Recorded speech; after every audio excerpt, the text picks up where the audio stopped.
Hello everyone. Today I'll talk about JAK2-STAT5 pathway. So this is the major pathway which is involved in the proliferation and differentiation of mammary gland epithelial cells. And basically in short अगर देखा जाए तो इस pathway में सबसे पहले ligand receptor के साथ बाइंड करता है, देन डाउनस्ट्रीम पाथवे में JAK2 और STAT5 हेल्प करते हैं. So before going directly to the to explain the JAK2 STAT5 pathway, I would like to explain uh, structure of prolactin receptor and its activation, as well as the structure of STAT5 molecule first. So this is the prolactin receptor structure and its activation.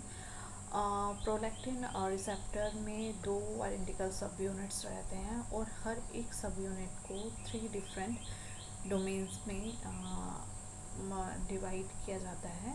जो सबसे पहला extra cellular domain होता है उसको बोलते हैं N terminal ligand binding domain. This is followed by the transmembrane alpha helix domain and last में हमारा आता है साइटोप्लाज्मिक डोमेन जिसको बोला जाता है सी टर्मिनल इंट्रासेलुलर डोमेन.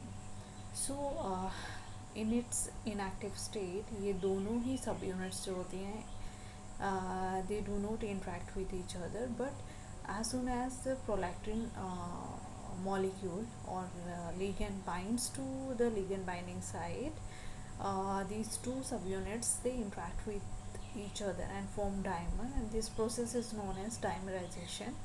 और ये prolactin receptor जो है ये active form में आ जाता है. So next one is the STAT5 structure. STAT5 structure को 3 डोमेन्स में डिवाइड किया जाता है. First one is N-terminal domain, the central one is DNA binding domain, and the last one is C-terminal domain. As these C-terminal domain contain the tyrosine residues, which is represented by the bi symbol. So in 3 domains के बहुत specific functions रहते हैं and in सभी functions को I'll discuss during the explanation of STAT5 pathway. So this is the pictorial representation of JAK2 STAT5 pathway. सबसे पहले इसमें prolactin receptor के साथ बाइंड करता है, इसका डायमराइजेशन होता है. सेकेंड स्टेप में फॉस्फोराइलेशन होता है JAK2 मॉलिक्यूल्स का, ये भी साइटोप्लाज्म में प्रेजेंट रहता है. थर्ड स्टेप में phosphorylated Janus kinase molecule phosphorylate करते हैं टायरोसिन रेसिड्यूज का, जो कि Y से रिप्रेजेंट किया गया है. These tyrosine residues they are also present in the cytoplasmic domain of prolactin receptor. So phosphorylated tyrosine residues they further serve as the docking site for the STAT5 molecules which are present in the cytoplasm.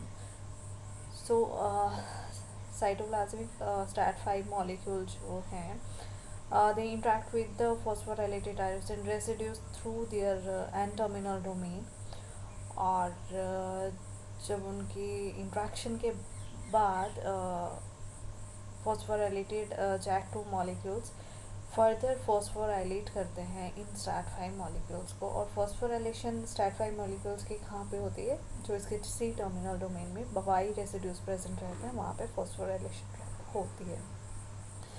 Once these STAT5 molecules they are phosphorylated, they comes into the they detach from the phosphorylated tyrosine residues and they form dimer. और dimer कैसे form करते हैं, एक phosphorylated STAT5 molecule का N terminal domain जो है it interacts with the C terminal domain of another phosphorylated STAT5 molecule. इस तरह से हमारा STAT5 डाइमर बनता है. This STAT5 dimer is further translocated into the nucleus में जाके ये DNA के साथ बाइंड करता है. DNA बाइंडिंग होती है through it's DNA binding domain, and it regulates the expression of specific molecules like in mammary gland epithelial cells. STAT5 molecule जो है it regulates the expression of beta casein protein which is the major milk protein. So these are the various steps of JAK2 STAT5 molecule. ये मैंने sequentially explain किया हुआ है. एक बार इनको go through करके easily समझ में आ जाएगा JAK2 STAT5 pathway. So thank you so much.